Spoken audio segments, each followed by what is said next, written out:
नंतर होईलच प्रेम मालिकेचा आजचा भाग आपण ऐकत आहोत प्रेक्षकांनो. खूपच धमाकेदार आणि इंटरेस्टिंग असा झालेला आहे. नुसती भांडणं भांडणं भांडणं आणि त्यासोबतच नंदिनीच्या पाठी उभे असलेले हे चौघे सुद्धा, जीवा, पार्थ, काव्या आणि त्यासोबतच मानिनी.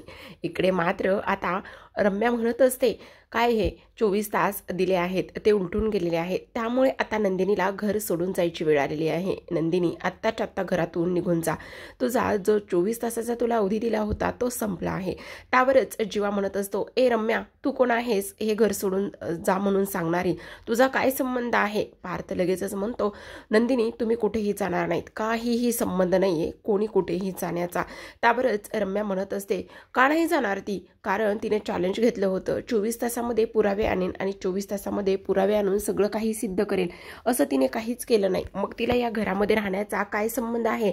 आणि जीवा, पार्थ, तुम्ही या गोष्टी बोलत आहात. अरे तुमच्या आत्याला एवढा मानसिक त्रास होतोय, तुमच्या आत्यावर ह्या मुलीने नाही ते आरोप केलेत आणि तुम्ही तुमच्या आत्याची साथ देण्याऐवजी तुम्ही ह्या मुलीची साथ देत आहात, असं आता रम्या या दोघांना सुद्धा बोलत असते. त्यावरच वसवत्या म्हणते, जाऊ दे ग रम्या, मीच कुठेतरी ह्या दोघांवर, माझ्या भाच्यावरती प्रेम करण्यासाठी कुठेतरी मीच कमी पडले, त्यामुळे कदाचित आज ते माझ्या बाजूने उभे राहत नसतील किंवा आज त्यांना माझं म्हणणं पटत नसेल, पण मला माहिती ना मी खरी आहे आणि त्याचबरोबर इथे असं काही एक होणार नाही. त्यावरच जीवा आणि पार्थ इथे रम्यासोबत वाद घालत असतात. त्यावरच आता नंदिनी म्हणत असते, नाही ठीक आहे, इथे मला चॅलेंज दिलं होतं 24 तासामध्ये घर सोडायचं, जर पुरावे नाही सादर केले तर, वसवत्याचं खरं सिद्ध नाही करू शकले तर मला घरातून बाहेर पडायचं होतं ना, ठीक आहे, या मी ही जी बॅग भरली ना ती घेऊन मी निघून जाते. त्यावर लगेचच काव्या म्हणत असते, नाही नंदिनी ताई, तू एकटी जाणार नाहीयेस, मी सुद्धा तुझ्यासोबत येणार आहे. त्यावरच जीवा आणि पार्थ म्हणत असतात, नाही अजिबातच कोणी कुठेही जायचं नाहीये, घर सोडून जाण्याचा काही संबंध नाहीये. त्यावरच आता इकडे मात्र नंदिनी म्हणत असते, नाही काव्या, मी एकटी जाणार आहे. पण काव्या म्हणते, नाही ताई, तू एकटी नाही जाणार आहोत तर आपण दोघी सुद्धा ह्या घरातून बाहेर निघून जाणार आहोत. त्यावरच जीवा आणि त्यासोबत पार्थ पुन्हा एकदा ह्या दोघीवरती ओरडतात आणि काव्या तुम्ही कुठे जाणार नाही. त्यावरच पार्थ नंदिनीला म्हणतो, नंदिनी तुम्ही सुद्धा कोणी कुठेही जाणार नाही म्हणून सांगितलं ना, हे घर तुमचं आहे आणि तुम्हाला दोघींना सुद्धा या घरातून कोणी कोणतेही घालू शकणार नाही. इकडे मात्र जे विक्रम आहे ते म्हणत असतात, नंदिनी आत्ताच्या आत्ता वसवत्याची माफी माग. त्यावरच मानिनी म्हणत असते, काय म्हणजे हारही तुमचीच आणि जीतही तुमचीच? वारे वा, आणि वरून माफी माग म्हणताय? कशामुळे नंदिनी माफी मागेल? नंदिनी अजिबात माफी मागणार नाही, समजलं? त्यावरच आता इकडे जीवा सुद्धा म्हणत असतो, नंदिनीचा माफी मागण्याचा काही एक संबंध नाहीये, नंदिनी माफी मागणार नाहीये. त्यावर लगेचच आता रम्या म्हणत असते, हो ते तर आहेच ना, मग जे टार्गेट दिलं होतं आणि ज्या इथे तिने चॅलेंज स्वीकारलं होतं त्याचं काय असणार आहे?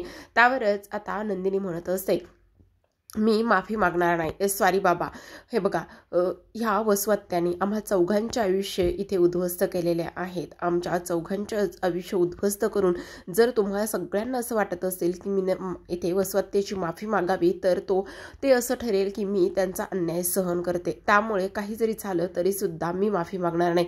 एक वेळा मी हे घर सोडून निघून जाईल, पण मी त्यांची माफी मागणार नाही. त्यावर लगेचच काव्या सुद्धा म्हणत असते, ठीक आहे चल ताई, आपण दोघी सुद्धा या घरातून निघून जाणार आहोत. त्यावर रम्या लगेचच म्हणत असते, मामा प्लीज तू आईची साथ कधी सोडू नकोस रे. बघ ना, ह्या सगळ्यांमुळे आईला किती मनस्ताप होतोय, आईची अवस्था तरी बघवत नाहीये कोणालाच, आणि आईला बघ ना किती त्रास होतोय. मामा प्लीज तू तिची साथ सोडू नकोस, असंच रम्या इथे म्हणते आणि लगेचच रडायला लागत असते. रम्याचं हे जे नाटकी रडणं आहे ते विक्रम पाहतात आणि लगेचच ते म्हणत असतात, रम्या नको काळजी करूस, हा मामा कायम इथे तिच्या बहिणीच्या आणि इथे तिच्या भाचीच्या कायम पाठीशी राहणार आहे. हे बघ नंदिनी, तुला आत्ताच्या आत्ता माफी मागावीच लागणार आहे. त्यावर नंदिनी पुन्हा एकदा म्हणत असते, नाही बाबा, मी अजिबातच माफी मागणार नाहीये, कारण चूक माझी नाहीच आहे. वसवत्याने हे सगळं केलेलं आहे, आत्ता जरी मी सिद्ध करू शकलेली नसले तरी सुद्धा. त्यावर लगेचच आता विक्रम म्हणत असतात, आजपासून तुम्हाला बाबा म्हणायचं नाहीयेस, नको म्हणूस मला तू बाबा. असं म्हटल्यानंतर सगळ्यांना खूपच मोठा धक्का इथे बसलेला असतो, कारण विक्रम म्हणत असतात, आणि त्यावरच आता नंदिनी म्हणते ठीक आहे मग मी घर सोडून निघून जाते. पण इकडे काव्या आणि त्याचबरोबर सगळेजणच तिला थांबवण्याचा प्रयत्न करतात. पार्थ, जीवा. त्यावरच विक्रम म्हणत असतात, सगळ्यांना ओरडतात आणि म्हणतात, 1 मिनिट, कोणी कोठेही घर सोडून जाणार नाहीये. आणि काय ग नंदिनी आणि काव्या, तुम्हा दोघींना ह्या घरातून बाहेर जायचंय? तुम्हाला हे देशमुखांचं घर सोडून जायचं आहे का? त्याची काही एक गरज नाहीये. आणि त्याचबरोबर तुम्ही देशमुखांच्या सुना आहात ना, मग घर सोडून जायचा काही एक संबंध नाहीये. पण इकडे मात्र नंदिनी तेच म्हणत असते, मी माफी मागणार नाहीये, कारण माझी काही चूकच नाहीये, तर मग मी माफी का मागू, असा इथे तिचा प्रश्न पडलेला असतो. आणि त्यावरच आता इकडे वसवात्या नाटकीपणानेच ह्या दोघींच्या समोर येते. आणि त्यावरच आता इकडे मात्र वसवात्या म्हणत असते, हे बाई नंदिनी, प्लीज ग, माझ्यामुळे तू घर सोडून जाऊ नकोस. प्लीज, हे बघ, मी हवं तर तुझ्यासमोर हात जोडून माफी मागते, पण प्लीज तू हे घर सोडून जाऊ नकोस. त्यावरच आता इकडे नंदिनी म्हणत असते, बाबा प्लीज, तुम्ही आत्ता जरी वसवात्याची बाजू घेऊन बोलत असतात किंवा बहीण, तुम्ही त्यांचे भाऊ म्हणून बहिणीची तुम्हाला माया येत असली तरी सुद्धा वसवात्या चुकलेल्या आहेत. आणि त्याचबरोबर त्यांनी एकाचं नाही तर चौघांचं आयुष्य इथे उद्ध्वस्त केलंय. नाही ते आरोप माझ्या आईबाबांवरती लावले गेलेले आहेत, त्यामुळे मी एवढ्या सहजासहजी त्यांना कधीच माफ करणार नाही, असंच आता नंदिनी म्हणत असते. त्यावर काव्या म्हणते, नंदिनी ताई, तू अजिबातच घाबरू नकोस, मी कायम तुझ्या बरोबर असणार आहे. त्यावरच आता इथे वाद सुरू असतात. सगळेजणच आपापल्या परीने बोलण्याचं काम करत असतात. इकडे मात्र वसवात्या म्हणत असते, नाही प्लीज, तुम्ही कोणीही कसंही भांडू नका प्लीज. मानिनी आणि विक्रमने हे घर बांधून ठेवण्यासाठी खूप कष्ट घेतलेले आहेत आणि खूप प्रेमाने विक्रम आणि नंदिनीने हे घर बांधून ठेवलेलं आहे. मी आत्तापर्यंत ह्या घरामधील सगळ्यांच्या भल्याचा आणि सगळ्यांच्या हिताचाच विचार केलेला आहे, सुखाचा विचार केलेला आहे. त्यामुळे माझ्यावरती असे आरोप मी सहन करू शकणार नाही. हवं तर नंदिनी, मी तुझी बाई माफी मागते, पण प्लीज हे घर सोडून जाऊ नकोस. आता हे वसवात्याचं नाटक जे आहे ते इथे जीवा, पार्थ आणि त्याचबरोबर इकडे काव्या नंदिनीला दिसत असतं. पण यांच्याकडे ठोस पुरावे नसल्या कारणाने ही लोक फारसं काही बोलू शकणार नसतात. आता लगेचच इकडे दुसऱ्या बाजूला वसवात्याने नाटकीपणाने माफी मागितलेली असते. रम्या तिला सावरण्याचं काम करते आणि वसवात्या नाटकी रडतच असते. इकडे आता विक्रम म्हणत असतात, बघितलंस ना, ही माझी बहीण आहे आणि अक्षरशः तुझी हात जोडून माफी मागते, आणि तरी सुद्धा तू तिच्यावरती अशा आरोप करत आहेस नंदिनी, हे किती चुकीचं आहे, असं नाही करायला पाहिजे, असंच आता इथे वसवात्या म्हणत असते. त्यावरच इकडे मात्र जे विक्रम आहेत त्यांना आत्तापर्यंत तरी नंदिनीचं म्हणणं पटलेलं नसतं. ते खंबीरपणे इथे वसूची बाजू घेऊनच उभे असतात. इकडे मात्र नंदिनी पुन्हा रडायला सुरुवात करत असते. बघितलंस ना नंदिनी, आत्ता सुद्धा ती वयाने मोठी, मानाने मोठी, तरी सुद्धा हे घर तुटू नये, तुम्ही या घरातून बाहेर जाऊ नये म्हणून ती माफी मागते. त्यावरच आता नंदिनी म्हणत असते, नाही हो बाबा, प्लीज, नाही हो बाबा. त्यावर आता इथे विक्रम म्हणत असतात, आजपासून तुम्हाला बाबा म्हणायचं नाहीये, मी तुझा बाबा नाही आणि तू माझी मुलगी नाही, असं म्हटल्यानंतर आता सगळ्यांना खूप मोठा धक्का इथे बसलेला असतो. त्यावरच आता विक्रम तिथून रागानेच निघून जातात. त्यांच्यासोबतच मानिनी त्यांच्या पाठोपाठ निघून जाते. इकडे वसवात्या आणि रम्या सुद्धा निघून गेलेल्या असतात. तर काव्या नंदिनीला आधार देण्याचं काम करत असते. नंदिनी खूप रडत असते, पण हे चौघे सुद्धा आता इथे असतात आणि हे तिघे नंदिनीला साथ देण्याचं काम करत असतात. आता जेव्हाच विक्रम घरामध्ये जातात तेव्हा मानिनी त्यांच्या पाठोपाठ येते आणि लगेचच त्यांच्यावर अगदीच रागाचा पूर्ण जो काही आहे तो इथे फडास काढत असते. ती म्हणत असते, काय म्हणालात काय तुम्ही बाहेर, की मी तुझा बाबा नाही आणि तू माझी मुलगी नाहीयेस, असं म्हणालात तुम्ही नंदिनीला? त्या नंदिनीला म्हणाला तुम्ही असं, जी या घरची मोठी सून आहे आणि तिने आतापर्यंत या घरातील प्रत्येक माणसाचा आदरच केलेला आहे. तर आता लगेचच विक्रम म्हणत असतात, बघितलंस आत्तापर्यंत कशी खोटं बोलत होती आणि तिने नाही ते आरोप केले, त्याचबरोबर जे पुरावे आणले ते सुद्धा खोटे होते आणि मी तिला साथ द्यायला हवी होती. त्यावरच आता मानिनी म्हणत असते, काय चाललेलं आहे विक्रम, हे तुम्ही एकाच बाजूने का विचार करतायत? आत्तापर्यंत कधीच त्यांचे गुडघे दुखले नाहीयेत, मग कालच असे अचानकच कसे गुडघे दुखले? असा कुठला डॉक्टर आहे? ह्या एकाच बाजूने का विचार करताय तुम्ही? एकदा नंदिनीच्या दोघींच्या डोळ्यात डोळे घालून बघा, तुम्हाला खरं काय खोटं काय ह्या सगळ्या गोष्टी तुमच्या लक्षात येतील. असं का करता विक्रम तुम्ही? त्यावरच आता विक्रम म्हणत असतात, हो, तुमच्या एक गोष्ट लक्षात येते का? जर त्या लग्नातून नंदिनीला किडनॅप केलं असतं, तर इथे पार्थसोबत कोण लग्न करणार होतं? एकमेव चान्स होता तो रम्याला. मग हा विचार तुम्ही का करत नाही? त्यावर लगेचच विक्रम म्हणत असतात, "अगं मग झालं का तसं? नाही ना झालं. केलं का?" रम्यासुद्धा त्यावेळी त्या लग्न मंडपामध्ये नव्हती आणि झालं का लग्न त्यावेळेस तिथे? नाही ना झालं. शेवटी काय झालं हे सुद्धा तुला माहितीच आहे ना, आणि तरीसुद्धा तू ह्या सगळ्या गोष्टी अशा पद्धतीने बोलतेस आणि त्या मुलीची वकिली करतेस, तिची बाजू घेऊन बोलत आहेस तू मानिनी. मी वकिली घेत नाही. मी खऱ्याची बाजू मांडते आणि मी खऱ्याच्याच पाठीशी नेहमी उभी राहणार. तुम्हाला एक गोष्ट लक्षात येत नाही का? अचानकच नंदिनी वसवात्याचं नाव कसं घेईल? अचानकच नंदिनी वसवात्याच्या विरोधात का आणि कशामुळे जाईल? ह्या गोष्टी तुमच्या लक्षात येत नाहीत का? त्याचसोबत पिहूने इथे चित्रसुद्धा काढून दाखवलं होतं. त्या चित्रातून सुद्धा स्पष्टपणे दिसत होतं. सोबतच नंदिनी म्हणाली की तिने त्यांच्या मोबाईलमध्ये दीपकचा नंबर पाहिला. मग चार चौघामध्ये आपलं खोटं उघड पडू नये, चार चौघात आपण बदनाम होऊ नये म्हणून तो नंबर वसवात्यानेच डिलीट केला नसेल. कशावरून विक्रम? काय हो विक्रम, अचानकच कुठून आला होतो डॉक्टर आणि डॉक्टरचं नाव सांगून त्या दीपकलाच भेटायला गेल्या नसतील? हे कशावरून सांगा ना. विचार करा जरा थोडं तरी. एका बाजूने विचार न करता दुसरी सुद्धा बाजूने ते समजून घ्या आणि त्या बाजूने विचार करा ना. त्यावर विक्रम म्हणत असतात, मानिनी हे बघ मानिनी, तू उगाचच नाही त्या गोष्टी आणि नाही ते इथे बोलू नकोस प्लीज. मानिनी माझं ऐकून घे. पण आता मात्र ती म्हणत असते, तुम्ही जरी तिची साथ सोडली असली तरी सुद्धा मी तिच्या पाठीशी खंबीरपणे उभी राहणार आहे. त्यावरच आता विक्रम चिडतात आणि म्हणत असतात, जा तुला जे काही करायचं आहे ना ते तू कर. तर इकडे पार्थ आणि काव्या खोलीमध्ये आलेले असतात. पार्थ हा विचार करत असतो की आज जे काही झालंय ते खूप चुकीचं झालंय. त्यावरच आता काव्या खूप जास्त टेन्शनमध्ये आलेली असते. ती म्हणत असते, का हे सगळं काही माझ्याच इथे ताईच्या बाबतीत ह्या सगळ्या गोष्टी का आणि कशामुळे झालेल्या आहेत? नाही, माझी ताई हे डिझर्व करत नाही. तुम्हाला पण वाटतं का की माझी ताई खोटं बोलत असेल आणि तुम्हाला सुद्धा असं वाटतं का की इथे ते पुरावे जे आहेत ते ताईनं खोटे आणले होते? आणि हे बघा, जर हे सिद्ध झालं ना तर मी त्या वसवात्याला कधीच माफ करणार नाही आणि त्या वसवात्याला चांगलाच धडा मी ते शिकवेन, असंच आता पार्थ म्हणत असतात. तेवढ्यातच आता काव्याला इथे खूप जोराचा खोकला लागतो. तिची धाप भरलेली असते. त्यामुळे लगेचच पार्थ तिला सोफ्यावरती बसवतो आणि तिच्या पाठीवरती चोळत असतो. जेव्हाच पार्थ तिच्या पाठीवर हात लावून चोळण्याचं काम करतो तेव्हाच काव्या त्याच्याकडे पाहत असते. तो लगेचच तिला पाणी प्यायला देतो आणि म्हणत असतो, वर बघा प्लीज, वर बघा. हे सगळं होत असताना काव्या आणि त्याचसोबत पार्थ अगदीच एकमेकांच्या जवळ येत असतात आणि त्यासोबतच काव्या त्याच्याकडे त्याच्या हाताकडे पाहत असते. आता काव्या पाणी पिल्यामुळे तिला थोडंसं बरं वाटत असतं. जो खोकला, जी धाप लागलेली होती ती थोडीशी बरी झालेली असते. त्यावरच पार्थ म्हणत असतो, हे बघा काव्या, टेन्शन घेऊ नका, सगळं काही व्यवस्थित होईल आणि आपला सगळ्यांचा विश्वास आहे की नंदिनी कधीही खोटं बोलणार नाही. त्याचसोबत सगळ्यात महत्त्वाचं गोष्ट म्हणजेच की वसवात्या एवढ्या खालच्या थराला जाईल असं कधीच वाटलं नव्हतं. एवढे सगळं काही गोष्टी तिने घडून आणल्या असतील असं सुद्धा कधीच वाटलं नव्हतं. असंच आता इथे ते दोघे जण बोलत असतात. त्यावर काव्या म्हणत असते, आज त्याच नंदिनी ताईवर खूप अन्याय होतोय पार्थ, त्यामुळे मला खूप जास्त अस्वस्थ वाटते. त्यावरच पार्थ म्हणतो, पण माझा विश्वास आहे, माझा भाऊ तुमच्या बहिणीला कधीच एकटा पडू देणार नाही. इकडे आता नंदिनी तिच्या खोलीमध्ये बसलेली असते. तोच विचार तिच्या डोक्यामध्ये येत असतो आणि तोच विचार डोक्यामध्ये येऊन रडायला सुद्धा लागलेली असते. तेवढ्यातच तिथे जीवा येतो आणि जीवा तिला सावरत असतो, आधार देण्याचं काम करत असतो. होऊन बसलंय हे जीवा. खरंच ज्या नात्यांची विण मी घट्ट बांधून ठेवली होती ते नाते अक्षरशः एका झटक्यात इथे गळून पडलीत, तुटून पडलीत. बाबांनी अक्षरशः मला सांगितलंय की मला तू बाबा म्हणू नकोस, मी तुझा बाबा नाही, तू माझी मुलगी नाही. हे सगळं काय होऊन बसलेलं आहे? नात्यामध्ये एवढा अंतर, एवढा दुरावा आणि त्याचसोबत मी एवढी कशी हरले आणि हे सगळं कसं झालंय, काय झालंय जीवा? आणि हे सगळं असं व्हायला नको होतं.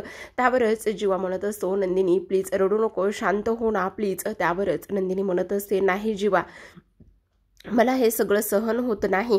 कारण आत्तापर्यंत नंदिनी कधी खोटं बोलली नाही. आत्तापर्यंत नेहमीच अति स्वाभिमानाने जगलेली आहे. तिने कधी अन्याय कोणावर केला नाही आणि स्वतःवर झालेला अन्यायसुद्धा तिने कधी सहन केला नाही.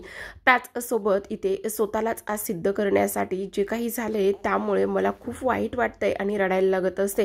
त्यावरच आता जीवा तिला आधार देतो आणि म्हणत असतो, हे बघ ये इथे बस, असं म्हणूनच तिला बेडवर बसवतो आणि म्हणत असतो, हे बघ तू खरंच दीपककडे गेलीस ना तर तू एकटीनं जायला नको होतंस. मी तुला म्हणत होतो की मला सोबत येऊ दे म्हणून, पण तू ऐकलं नाहीस आणि त्याबरोबरच मी जर सोबत आलो असतो तर बऱ्याच काही गोष्टी इथे झाल्या असत्या, पण तू तसं केलं नाहीस, असंच आता इथे तो बोलत असतो. त्यावरच नंदिनी म्हणत असते, हो जीवा, अगदीच तुम्ही बरोबर बोलत आहात. खरंच मी तुम्हाला माझ्याबरोबर येऊ द्यायला हवं होतं आणि दीपकने तिथे सगळं काही मला सांगितलं होतं, पण तो एका क्षणात त्याने सगळं कसं बदललं आणि त्यासोबत त्यांनी खोटी साक्ष का दिली हे मला नाही कळत आहे. कारण इथे त्यांनी मला सगळं सत्य सांगितलं होतं आणि वसुआत्या इथे मुकाट फिरतायत, त्यांना सुद्धा शिक्षा झाली पाहिजे, एकटाच मी काही शिक्षा भोगतोय असं सुद्धा तो इथे बोलला होता. ह्या सगळ्या गोष्टी त्याने इथे बोलून सुद्धा आज असं झालेलं आहे जीवा, मला खूप वाईट वाटतंय. आणि त्यावरच जीवा नंदिनीला आधार देत असतो. खरंच आता जीवाने तिला समजवलेलं असतं आणि तो म्हणत असतो, हे बघ, काळजी करू नको, सगळं काही व्यवस्थित होईल आणि सगळ्यात महत्त्वाची गोष्ट म्हणजेच की तू विश्वासात घेऊन मला सगळं सांगायला हवं होतंस. त्यावरच आता नंदिनी म्हणते, खरंच माझं जरा चुकलंच, मी सगळ्या काही गोष्टी इथे तुम्हाला सांगायला हव्या होत्या. पण आता इथे जीवा म्हणत असतो, मला असं वाटतंय की तू पुन्हा एकदा माझ्यावर विश्वास ठेवू की नको असा विचार केला असशील आणि त्यामुळेच कदाचित तुला असं वाटलं असेल की मी पुन्हा एकदा जर विश्वास ठेवला तर तुझ्या ते निराशाच लागेल. पण एक गोष्ट लक्षात ठेव, नाही पार्टनर म्हणून, नाही मित्र म्हणून, पण कमीत कमी एक रूममेट म्हणून तरी तू मला इथून पुढे सगळ्या गोष्टी सांग, सगळं काही मनातलं सांग आणि तू काळजी करू नकोस. तुला हा जीवा कधीच एकटं पडू देणार नाही आणि हरू सुद्धा देणार नाही. त्यावर नंदिनी लगेचच म्हणत असते, जीवा, पण मला असं वाटतंय की आता मला बाबा कधीच मुलगी म्हणणार नाहीत का, आणि त्याचबरोबर मी बाबांना बाबा कधीच म्हणू देणार नाही का, त्याचबरोबर त्यांचा माझ्यावर असलेला राग कधीच जाणार नाही का जीवा, मला त्याच गोष्टीचं जास्त वाईट वाटते. त्यावरच जीवा म्हणत असतो, नंदिनी प्लीज काळजी करू नकोस आणि त्याहूनही सगळ्यात महत्त्वाची गोष्ट म्हणजेच की इथे तू एक गोष्ट लक्षात ठेव, बाबांचा जो राग आहे ना तो जास्त दिवस आणि जास्त वेळासाठी राहत नाही. बाबा आता जरी चिडलेले असले तरी सुद्धा तू इथे अजिबात काळजी करू नकोस आणि त्याहूनही सगळ्यात महत्त्वाची गोष्ट म्हणजेच की हा जो जीवा आहे ना तो तुझ्या कायम सोबत राहील आणि तो तुला कायम साथ देईल, असंच आता इथे जीवा नंदिनीला बोलत असतो. इथून पुढे तरी सगळ्या गोष्टी मला तू इथे क्लिअर सांगत जा आणि सगळ्यात महत्त्वाची गोष्ट म्हणजेच की तू थोडीशी फ्रेश हो, मी तुझ्यासाठी काहीतरी खायला घेऊन येतो. त्यावरच ती म्हणत असते, नाही जीवा प्लीज, मला आत्ता काहीच नकोय. त्यावर तो म्हणत असतो, अगं चकाचक बाई, जसं तू माझ्यासाठी काहीतरी घेऊन आली होतीस, माझ्यासाठी करत असतेस, तसंच मी तुझ्यासाठी सुद्धा थोडंसं काहीतरी खायला घेऊन येतो, तुला थोडंसं बरं वाटेल. त्यावरच नंदिनी म्हणत असते, नाही जीवा प्लीज, मला आत्ता काहीच नकोय, मला आत्ता थोडासा स्वतःचा वेळ हवा आहे. त्यावरच तो म्हणत असतो, पण हे बघ, खायला नाही म्हणू नये चकाचक बाई, मला असं वाटतंय की तू थोडंसं खाऊन घ्यावंस. त्यावरच इथे तो म्हणत असतो, हे बघ, जास्त टेन्शन घेऊ नकोस आणि इथून पुढं सगळ्या गोष्टी तू इथे माझ्याशी बोलशील, मला शेअर करशील, असंच जीवाने नंदिनीला सांगितलेलं असतं आणि दोघं सुद्धा एकमेकांकडे पाहतच असतात. आज इथे जीवाने नंदिनीची खूप छान समजूत घातलेली असते, त्याचबरोबर तिला साथ दिलेली असते आणि त्याचबरोबर तिचं जे दुःख आहे आणि सगळ्यात महत्त्वाची गोष्ट म्हणजेच की इथे मी तुला कधीच हरू देणार नाही, ह्या सुद्धा गोष्टी आता इथे जीवा बोललेला असतो. नंदिनीने स्पष्टपणे खाण्यासाठी नकार दिलेला असतो आणि तेव्हाच आता जीवा म्हणत असतो, ठीक आहे, काही लागलं तर मला नक्कीच सांग, मी आहे बाहेर, असं म्हणून तो तिथून निघून जातो. त्यावरच नंदिनी मनाशीच बोलत असते, एवढं सगळं कसं झालंय अचानकच, एवढ्या सगळ्या गोष्टी कधी बदलल्या आणि कसं झालंय एवढं सगळं अचानकच, दीपकने त्याचं म्हणणं कसं बदललंय आणि वसवात्याने एवढे सगळे पुरावे कसे नष्ट केलेत, कसं झालंय हे सगळं अचानक, मला कळत नाही. त्यावरच बाहेर वसवात्या आणि रम्या उभ्या असतात आणि त्यावरच वसवात्या आतमध्ये येताच म्हणत असते, मी सांगते ना हे सगळं कधी, कसं आणि कुणी केलेलं आहे, आणि असं म्हणूनच त्या दोघी सुद्धा नंदिनी समोर येऊन उभ्या राहतात. आणि त्यावरच आता दोघी आतमध्ये येतात. रम्या लगेचच दाराला कडी लावते आणि दाराला कडी लावल्यानंतर नंदिनी समोर त्या उभ्या असतात. कशा पद्धतीने त्यांनी तो प्लॅन केला, कशा पद्धतीने दीपकला त्यांनी त्यांच्या बाजूने वळवलं, हे सगळं काही रम्या आणि वसवात्याने सांगितलेलं असतं. आणि सगळं सांगितल्यानंतर आता मात्र प्रेक्षकांनो पुढील भाग खूपच इंटरेस्टिंग आणि रंजक दाखवलेला आहे. तो जर पाहायचा असेल तर नक्की चॅनलला सबस्क्राईब करा. आणि आता इथे नंदिनीने त्यांना म्हटलेलं असतं की आत्तापर्यंत तुम्ही माझ्यातली साधेपणा, त्याचबरोबर स्वज्वळ आणि चांगुलपणा अशीच नंदिनी पाहिलेली आहे, पण इथून पुढे आता तुम्ही एकमेकींना धरून राहणं खूप गरजेचं आहे. कारण आता इथून पुढे वादळ येणार आहे. वादळ, कारण आतापर्यंत नंदिनीचा संयम ती राखत होती, पण आता ती संयमी नसणार आहे. तर नंदिनी म्हणजे काय आहे आणि नंदिनी म्हणजे फक्त आणि फक्त इथे वादळ आहे, असंच आता इथे नंदिनी बोलत असते. आणि तुम्ही आता अलर्ट राहणं गरजेचं आहे. तुम्ही आत्ता फक्त आणि फक्त इथे माझ्या शेपटीवर पाय दिलाय. आता बघा ही नंदिनी कसा फणा काढते आणि कसं तुमच्याकडूनच तुमचं सत्य वधवून घेते. तर आता इकडे दुसऱ्या दिवशी सकाळची वेळ असते आणि नंदिनीने मुद्दामूनच विक्रमचं मन वळवण्यासाठी आणि त्याच्या मनात पुन्हा जागा मिळवण्यासाठी त्याच्याकरिता मस्त पोहे बनवलेले असतात. त्यावरच आता विक्रम समोर नंदिनी आहे हे त्यांना कळत नाही. पण इकडे मात्र मानिनी म्हणत असते, बघा ना तुमच्यासाठी नंदिनीने तुमच्या आवडीचे पोहे बनवलेले आहेत. त्यावरच आता विक्रम चिडतो आणि म्हणत असतो की ती तुझी सून आहे, मग तिने फक्त तुझ्या आवडीनिवडीच जपाव्यात आणि त्यावरच आता मला हे पोहे नको आहेत असं म्हणून ते उठतात. त्यावरच मानिनी पुन्हा चिडते आणि म्हणत असते, बाद झालं, आता संपवा हा विषय, असं मानिनी म्हणते. त्यावरच विक्रम तिच्याकडे पाहतात आणि म्हणत असतात, माझ्यासाठी हा विषय कधीच संपणार नाही आणि तो मी संपवणार सुद्धा नाही, असं विक्रमने खणखणीत आवाजातच आता सांगितलेलं. त्यामुळे पुन्हा एकदा मानिनी आणि त्याचबरोबर नंदिनीला खूपच मोठा धक्का इथे प्रेक्षकांनो बसलेला असतो. तर अशाच नवनवीन मालिकांचे अपडेट्स आणि रिव्ह्यू पाहण्यासाठी चॅनलला नक्की सबस्क्राईब करा. भेटूयात नेक्स्ट पुढील भागामध्ये, पुढील रिव्ह्यूमध्ये. तोपर्यंत पाहत राहा लग्नानंतर होईलच प्रेम.